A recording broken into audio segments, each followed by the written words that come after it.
June 26, 1977, Market Square Arena in Indianapolis. More than 25,000 fans filled every seat, waiting for what would become Elvis Presley's final concert. But that night, something happened no one expected.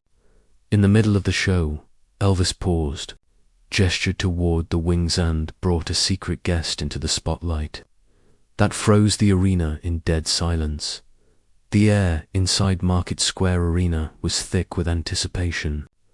Fans had lined up since morning, some camping on the sidewalks the night before, clutching homemade signs and bootleg programs.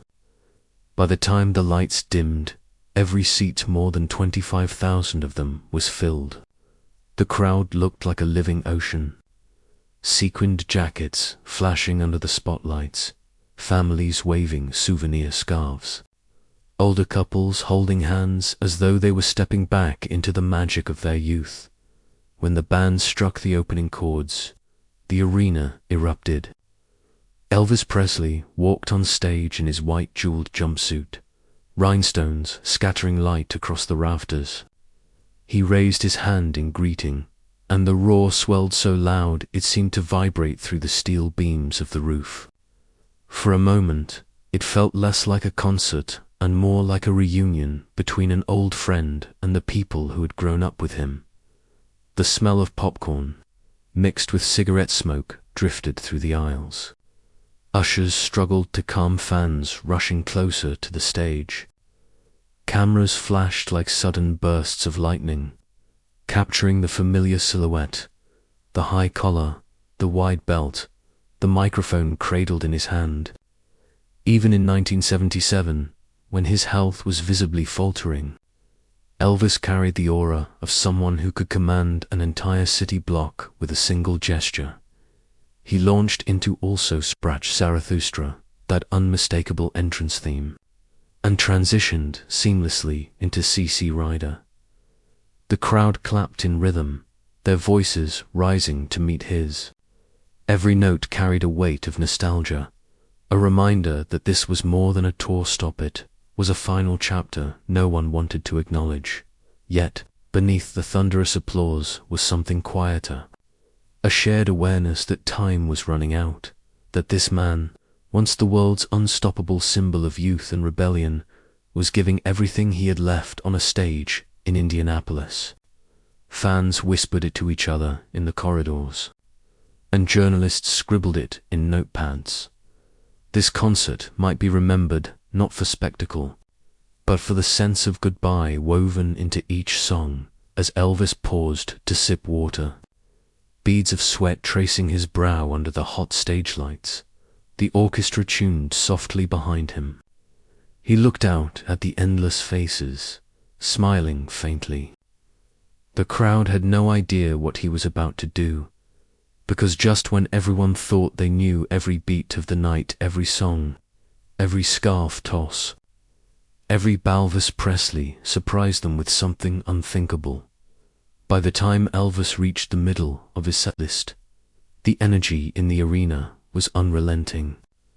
He had moved through You Gave Me a Mountain, Hound Dog, and a tender version of Hurt that left sections of the crowd in tears.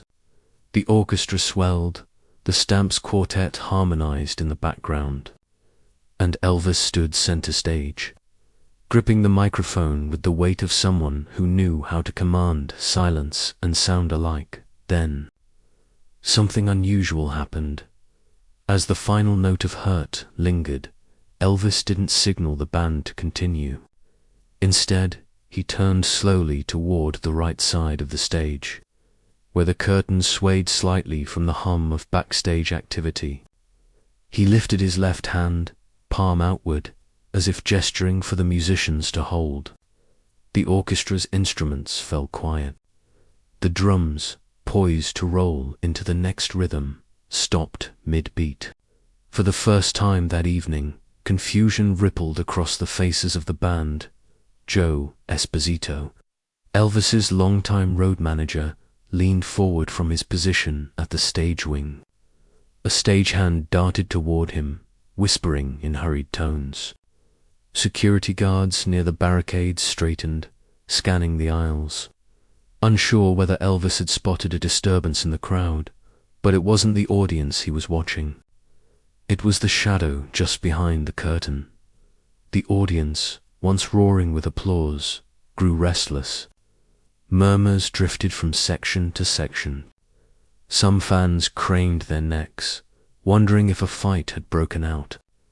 Others held their cameras higher, trying to capture whatever might unfold. A child tugged at his mother's sleeve and asked if Elvis was leaving.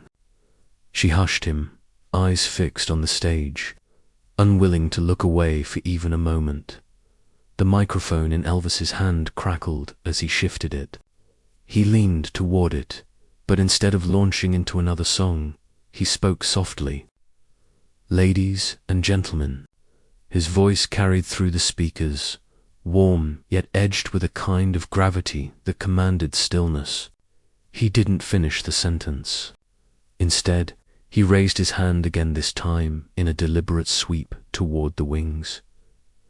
The crowd erupted with questions shouted into the void. "What's happening? Who's coming out?" A few impatient voices booed, believing the interruption was a mistake. Others shouted encouragement, convinced Elvis was staging some surprise. The contrast was striking, thousands of people buzzing, and yet on stage, absolute stillness. Elvis stood motionless, head bowed slightly, as though waiting for something unseen. And then came the moment that no one expected. He turned back to the orchestra and whispered, almost off mic, "Hold it." The brass players, mid-breath, lowered their instruments. Glenn Hardin, at the piano, looked up in confusion. Even the sweet inspirations fell into silence, their harmonies unfinished. This wasn't part of the rehearsal. This wasn't on the set. Something unscripted was unfolding in front of 25,000 people, and only Elvis knew where it was leading. Reflective questions hung in the air as much as they do for us now. Have you ever witnessed a moment where silence spoke louder than music? How does a leader decide when to break the rhythm, and what compels us to trust them enough to follow? The murmurs grew louder. Camera flashes crackled like firecrackers. Security guards edged closer to the stage, worried about an unknown presence. And still, Elvis stood rooted, eyes fixed on the side curtain, his hand extended in a quiet invitation. Then, with a sudden motion, he lifted the microphone back to his lips. The band braced themselves, expecting a cue. Instead, Elvis spoke two words that would alter the mood of the entire arena. "Bring him," the audience gasped, and as the curtain stirred again, everyone in Market Square Arena leaned forward, waiting for the mystery figure to appear. Then Elvis raised his hand, silencing the orchestra completely, and what happened next would leave the crowd holding its breath. The arena trembled with unease. 25,000 voices, once singing along in unison, broke into a wave of whispers and scattered shouts. Some stood on tiptoe, trying to peer past the stage lights toward the shifting curtain. Others folded their arms, their smiles dimming into uncertainty. The spectacle had been interrupted, and for an audience expecting seamless entertainment, the pause felt like an eternity. Flashbulbs popped in rapid fire, casting white bursts against the dark rafters.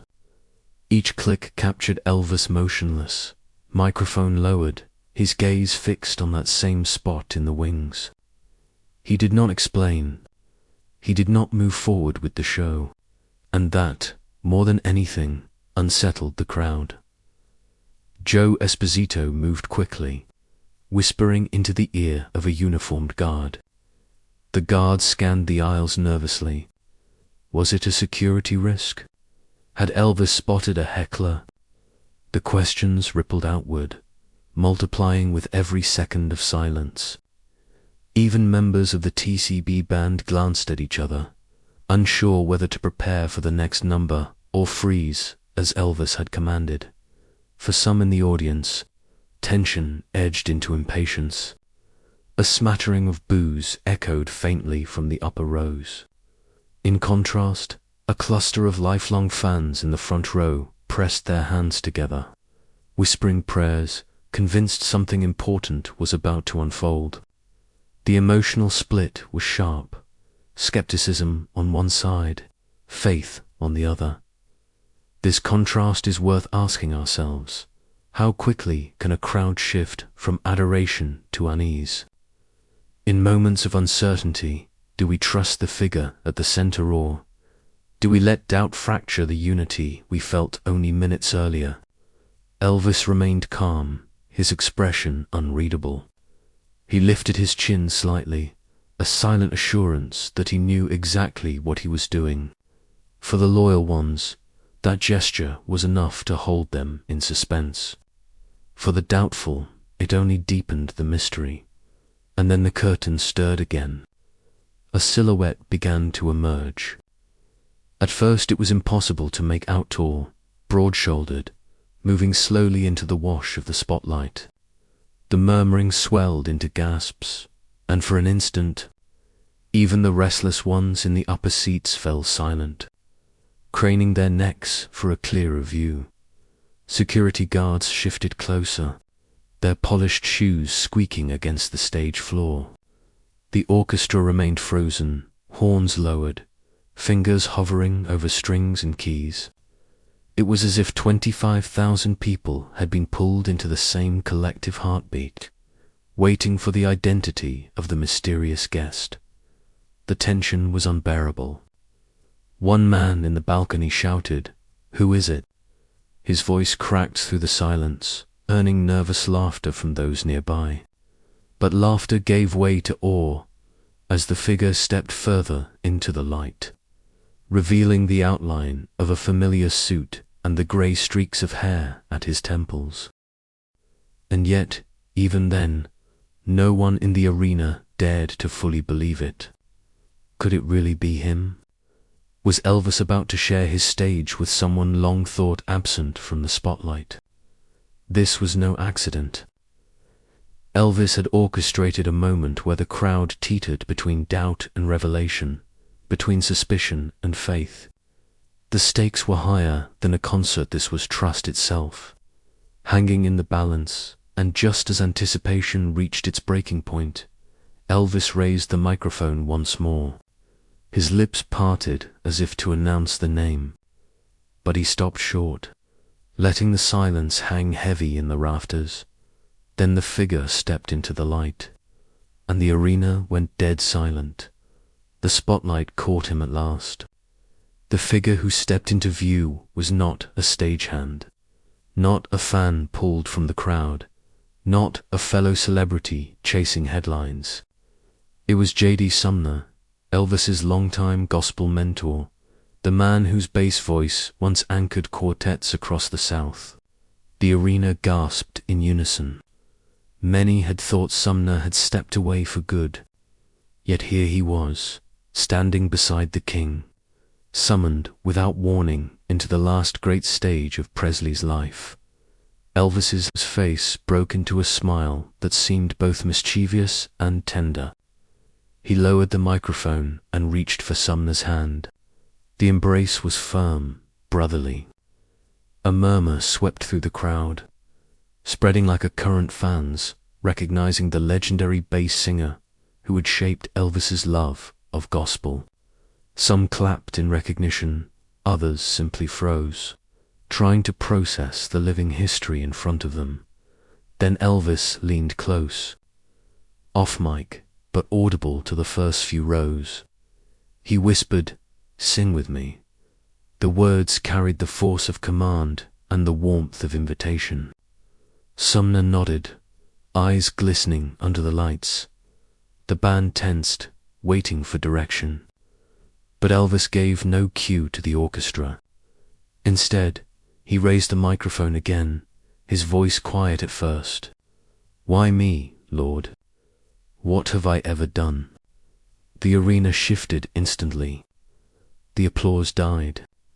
Conversations stopped mid-sentence. 25,000 people leaned forward because they understood this was not part of the rehearsed set. This was raw. This was unscripted. Then Sumner joined in. His deep bass rolled through the speakers like thunder over open plains, grounding Elvis's voice in a resonance so rich it seemed to shake the steel frame of the arena. Two voices, different in pitch but unified in spirit, filled the silence. The effect was electric. Mothers pressed handkerchiefs to their faces. Teenagers who had come expecting jailhouse rock or Suspicious Minds sat stunned, unsure why their hearts felt heavy all of a sudden. A man in the third row dropped his camera, the strap swinging wildly as he forgot to capture the moment. The lyrics unfolded like a prayer. Elvis's voice cracked slightly on the higher notes, not weakness, but vulnerability. Sumner steadied him, offering that bass foundation like a friend offering an arm in the final stretch of a long journey. It was not performance. It was communion, and here lies the reflective question for all of us. Why do reunions strike so deep in the human spirit? Is it because they remind us of debts repaid, of promises honored, of bonds that endure even as the world changes? Elvis didn't shout. He didn't strut. He simply sang, eyes closed at times, tears flickering against the stage lights.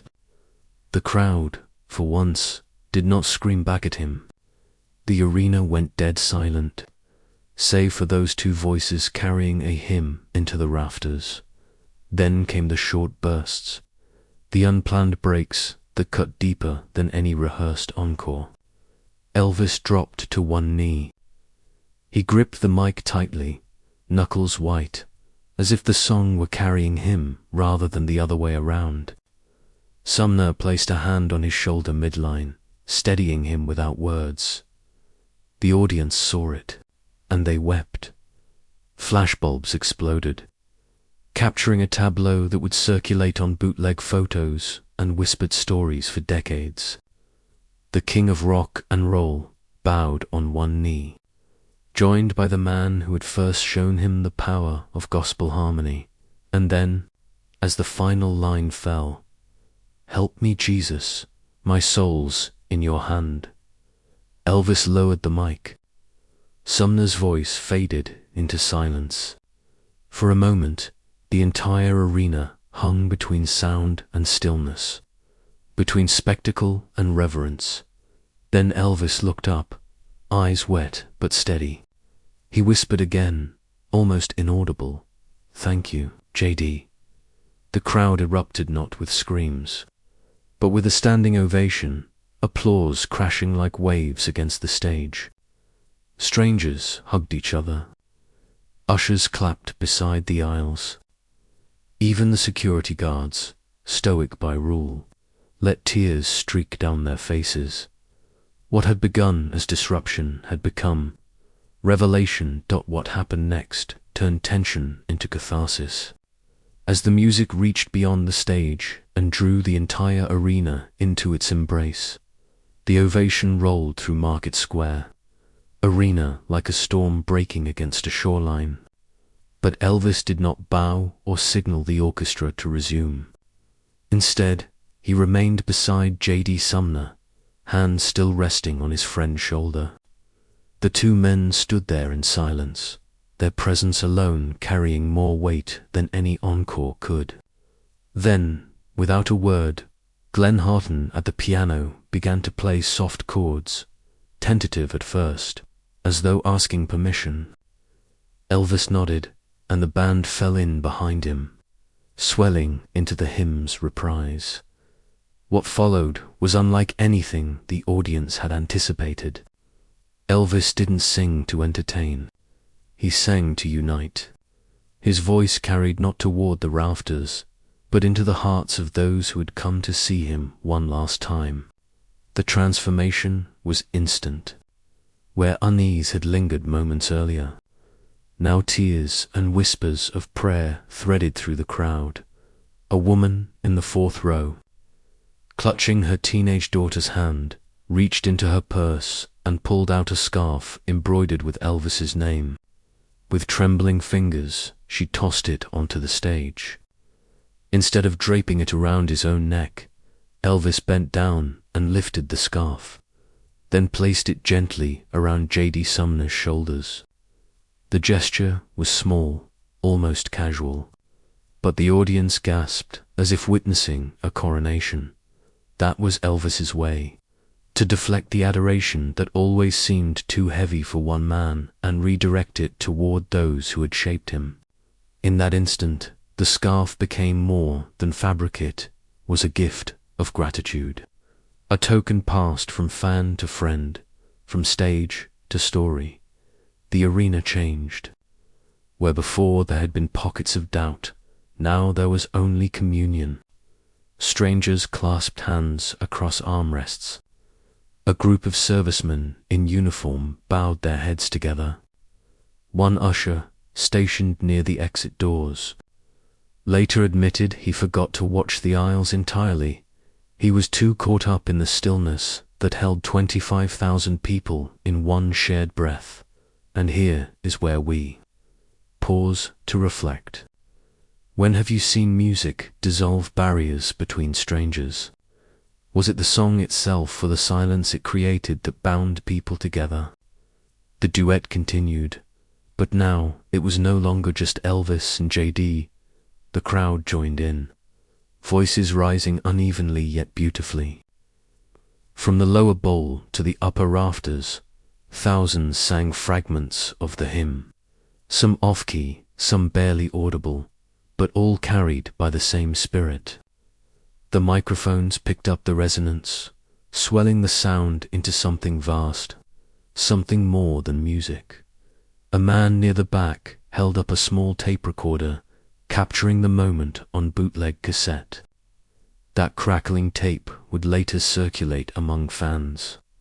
Evidence that on June 26, 1977, Elvis transformed an arena into a congregation, and still the emotional current rose higher.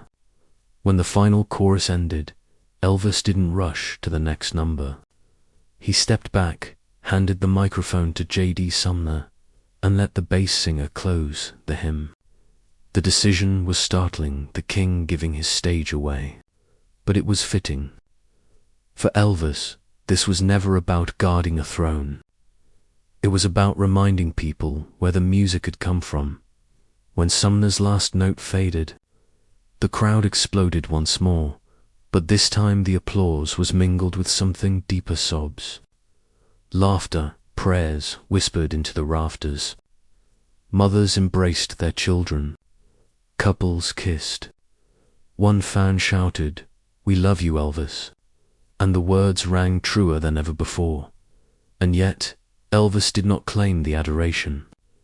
He stepped aside, gesturing to Sumner, urging the audience to give their praise to the man who had once guided him. For a brief, unforgettable moment, the king of rock and roll stood not as the star, but as a brother in song. What began as a disruption had become transformation. Arena turned into a sanctuary. A concert turned into a living testament of gratitude. But the echoes of that night didn't end in Indianapolis. They carried far beyond the arena, shaping how the world would remember Elvis Presley's final bow. When the lights finally dimmed and the encore numbers concluded, the crowd spilled into the Indianapolis night carrying something more than ticket stubs and photographs. They carried a story, in hotel lobbies, on late-night radio call-ins, and in the columns of the Indianapolis Star.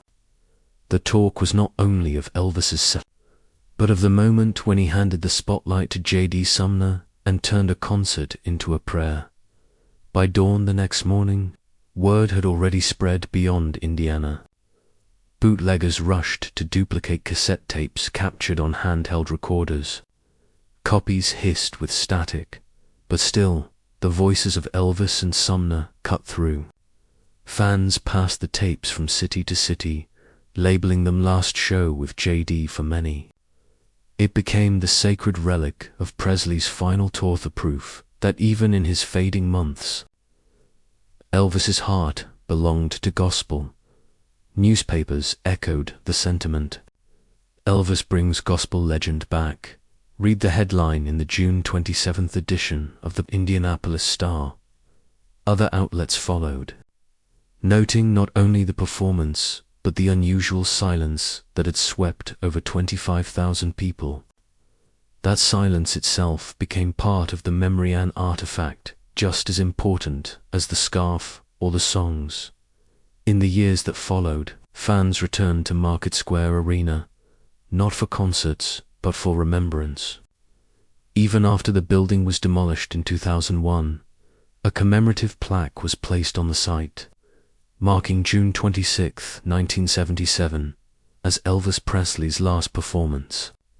Yet among those who were there, the night was remembered not only as an ending, but as a revelation, an act of humility in the midst of legend. Side characters kept the story alive. Joe Esposito, interviewed years later, recalled the confusion of that pause, the way no one on stage knew what Elvis was about to do. Glenn Hardin told fans at conventions that when he struck those piano chords without instruction, it was pure instinct, a moment guided by faith more than rehearsal. Each retelling added layers to the legacy, sharpening the memory of that duet into something nearly mythic, and the ripples extended beyond memory.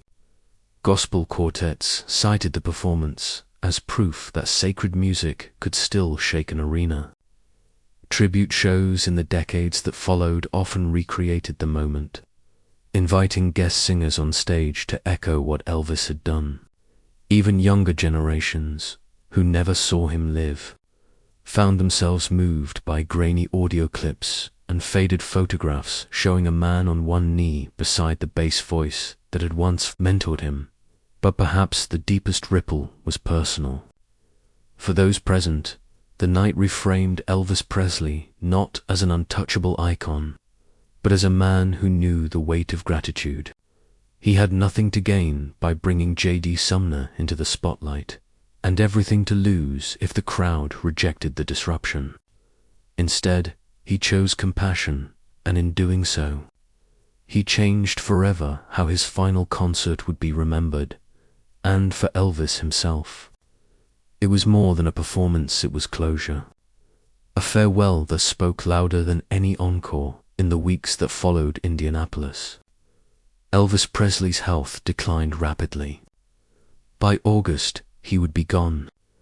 Yet for those who stood inside Market Square Arena on June 26th, the memory of that final concert did not fade into grief alone. It carried something luminous, a reminder that in his last great act, Elvis chose gratitude over grandeur. The unseen farewell was not in the encore, numbers, or the jumpsuit glittering beneath the lights. It was in the way he reached back to the roots that had formed him.